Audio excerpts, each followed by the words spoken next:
Hey guys. Look at my lizards. Aren't they cute? They're stinky little babies and I just love them so much. Anyway, I drew some lizards and stuff. Hello everyone, my name is Sivana and welcome to my studio. So for this Minichi compilation, I thought it would be cool to have a shared theme of lizards. Well, one of them is an amphibian, but whatever, it's kind of lizard adjacent.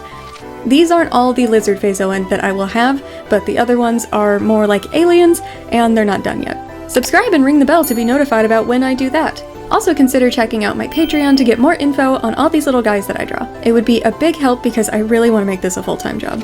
But for now, let's start off with some geckos.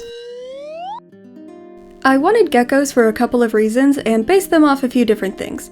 In Texas, there were always these weird little tan and sometimes translucent geckos that would hang out near the porch light. Turns out those were Mediterranean house geckos and are an invasive species.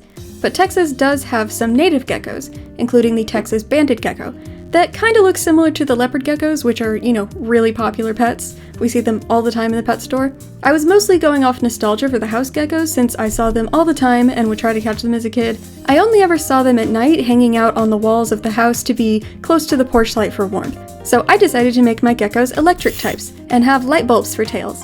Honestly, the original concept came to me randomly one day of this silly little Neopet looking lizard with a big fat light bulb tail on its butt.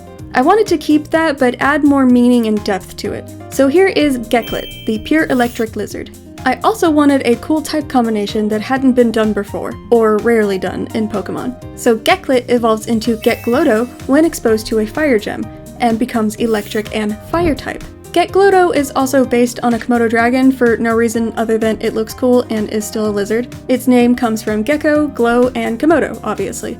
I just said that. Gecklet is gecko and lit, like light. It also sounds like Get Lit, which is funny because their shinies are kinda psychedelic. This is also like the third attempt at these guys because I could not figure out the light bulb tail and didn't really know what I wanted for the evolution yet.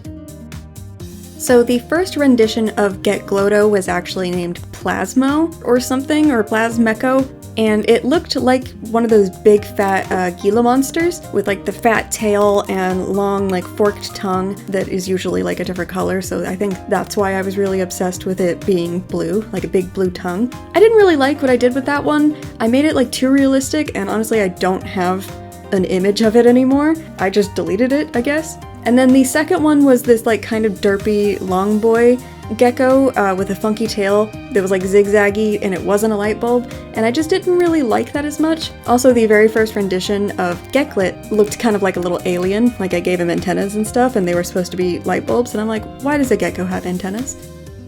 I decided I wanted to go from a simple bulb to a spiral one, and that was difficult and weird. I have never had to draw freaking light bulbs before, and also had no idea how to render them, so I just kind of went off feeling. I figured that the bulbs on their legs could also glow, being like electrical sacs or something. I do wish I kept the lines on Geckloto's legs because it made them look more like a furnace or an oven. You can see I gave up on the line work. Oh, and Geckloto has this glowing tube around its neck that feeds energy from its tail into its mouth for like a cool lightning breath attack. Also, it kind of reminds me of those glow stick bracelets and stuff. It really makes it look cool and mechanical, like they're cyborg lizards. Figuring out the colors for Geckloto was a struggle. Like, I had to pause the recording while I figured it out, otherwise it would have been many flashing colors. I don't know why, I just really wanted blue in there somewhere, and tried a few color scheme variations to get it right. I also made its tail a bit bumpy to resemble the leopard gecko's tails more, and how it has all these ridges, which also kinda makes it look like a scorpion. But Gecklet was super easy. Like, I already had the colors picked out. It was gonna be blue and green and yellowish in some variation, and they were gonna have these big stupid tongues that might be kind of radioactive?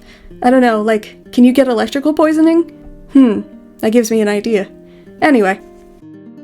So I was actually looking up what was inside glow sticks and if it was toxic, and it gives like a mild irritation if exposed to the skin, and if you ingest it, it might make your tongue or your throat sore, and if you get it in your eyes, it causes really bad eye burns and damage, so don't get it in your eyes. Honestly, don't ingest it either. Probably also don't get it on your skin, but just avoid all toxic stuff. But I want to make it into like a move or an ability that these Faezoan have to spit that fluorescent light onto things to make them easier to hit, kind of like fairy fire in D&D. Next are the amphibian lizards, which are not a thing. It's either an amphibian or a lizard. These are amphibians, but I'm counting them as lizards for the sake of this video. These are based on Mudpuppies, which are salamanders. Basically, if you took an axolotl and a snake and shoved them together. I love these weird little guys. I first saw these at an aquarium on Belle Isle, actually. I didn't know they were called Mudpuppies, and as soon as I learned that, these derpy little guys were born.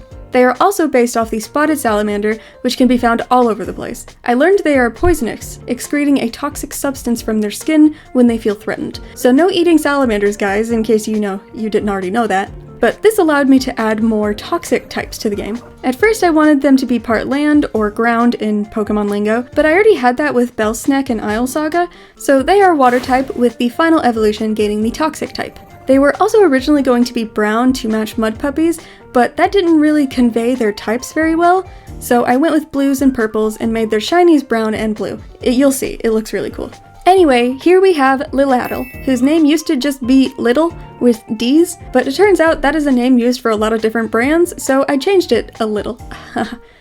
Do you see what I did there? Liladdle is a mix of Lil, as in little, and Paddle, which evolves into Salapaddle, with the paddle being the big fins on their tails. I really wanted to drive home the puppy part for these first two, and I just love them so much. They're so cute. I think Salapaddle is my favorite, and if these were actual Pokemon in an actual game, I would not evolve it.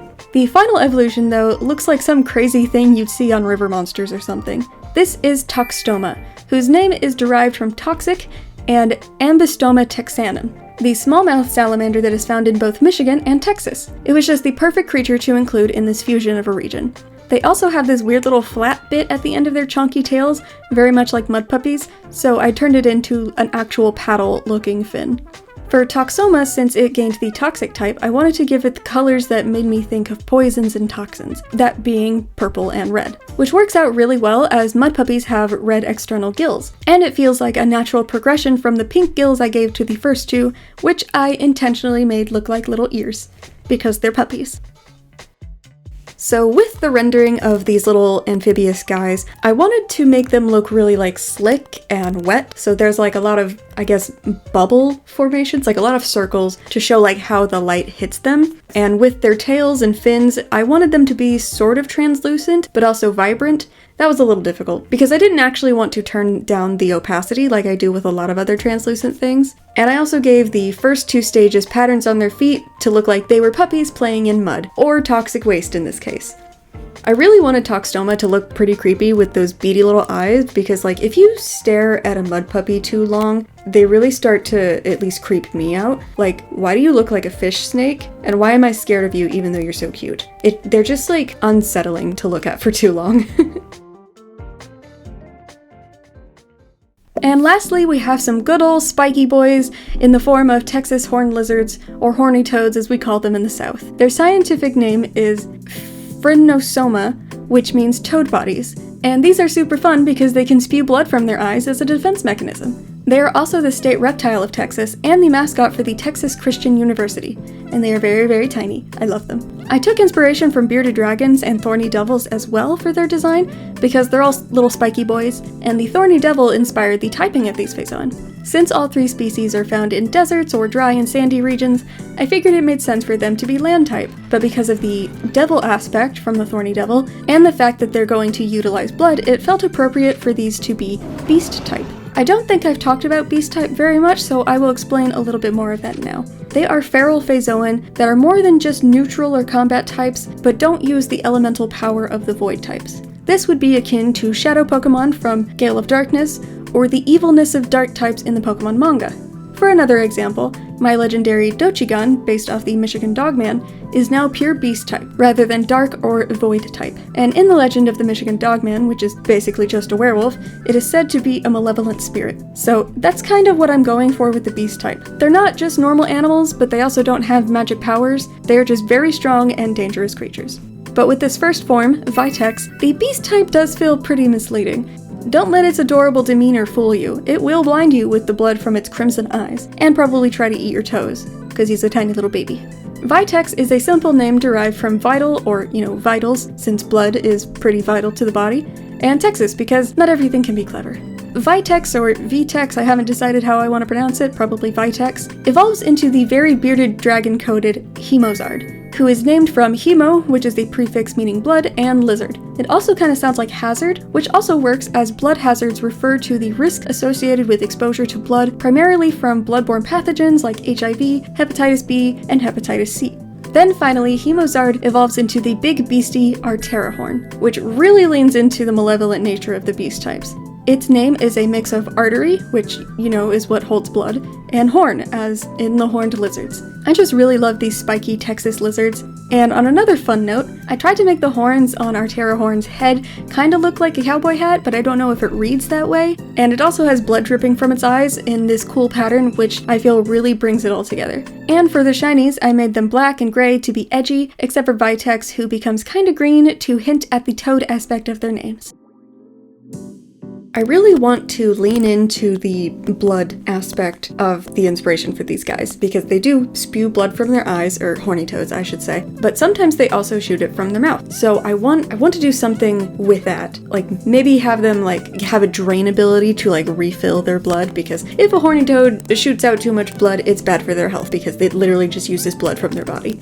Also, Arterahorn is rather small, he just looks big compared to the previous evolutions, and I want it to be like a little quirk in the lore for it to puff itself up to look more intimidating, though Intimidate will be one of its abilities. I definitely want certain Faezoan to have more than one passive ability at a time, as long as it makes sense, because I think that's really cool. So like with Phenomelon, it has Levitate and Insomnia. It levitates because it's like a little alien thing that used to be a UFO, and it has Insomnia because whatever I said in that video, it just doesn't sleep, and it can't be put to sleep because it's just too psychically powerful. So I definitely think it makes sense for Arterahorn to have Intimidate and probably some other like blood ability, probably something like Bloodsucker, as its like draining passive. And there they are! Here are my silly little lizards, and one not so silly big predator lizard, and 3 that are amphibians. Thank you all so much for watching. I hope you enjoyed this compilation of Faezoan, and if you did, let me know what you thought about it in the comments. Also be sure to let me know what you would like to see next. I'm a little over halfway done with the decks, and I'm super excited for the finale of this series. Don't forget to subscribe and ring the bell to stay up to date on all of my uploads, and consider joining my Patreon to get these videos early, as well as some exclusive content. A shout out to my patrons Tony Brady, PokePoke18, and Tamara Springberg. That's all for now, so as always, take care, and I'll see you in the next one.